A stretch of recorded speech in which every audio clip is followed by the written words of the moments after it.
But what I like about you guys is that there's also a measurable component. We're all aware of McNamara's fallacy, which says if you can't measure it, you can't manage it.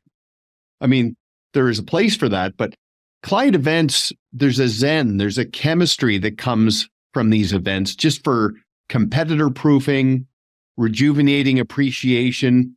As I get to know you better, you've actually figured out that there are measurable ROIs that come from a financial professional hosting an event. So why don't we start there? Absolutely. So we get that we're dealing with people who spend a lot of time in numbers, right? Most financial advisors, if you ask them what they're good at, there are those who are empathy and people, but really it's about numbers. So events throw this curveball because their numbers are hard to track. You talk about ROI and that return on the investment of a simple formula of I spend X and I will make Y. Events don't work that way. There are the fixed costs, but we're also saying you need to measure something, right? Because you're talking about the fallacy there. So our philosophy is we have what we call ROM, which is the return on the moment. We talk about events as a moment. It's a rock in your marketing stream. It's a rock in your business stream. And you should have goals and objectives for that moment. And they don't necessarily have to be, I spent A and made B, because it's about deepening relationships. It's about creating exposure for your firm. It's about whatever those things are.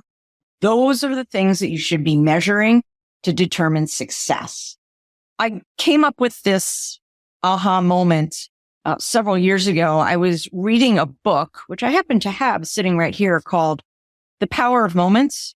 We can put a link into the show notes about that. It's by two gentlemen named Dan and Chip Heath. And their whole idea is, how do we take ordinary moments and make them powerful?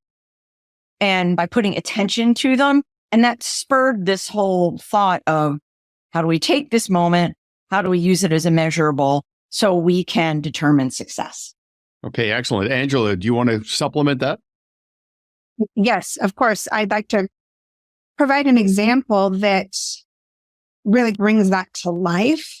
So I'll bring a real life example, and then I'll bring an advisor event example to the table. One thing that Chip and Dan Heath bring to the forefront in the book is a day at Disneyland.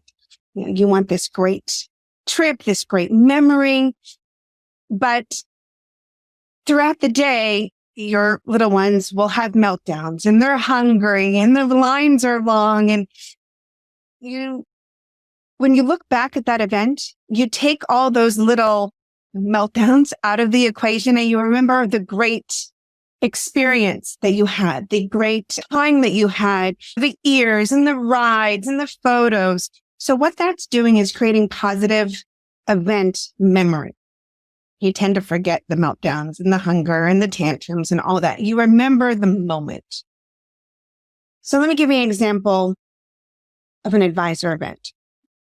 So an advisor wants to build relationships with the female clients, finds out what they want, what interests them. They create a painting party. They can bring their friends. They have a great time. They're all building community, and they take this painting home. Some like their paintings, some don't like their paintings. The advisor hangs it up in their office. Doesn't really want to, but he's doing it to spark that memory. And the client, the prospect, wherever they might be hanging that photo, maybe it's the garage, maybe it's their kitchen, they'll remember that event. And they remember the moment they had. The advisor created that experience.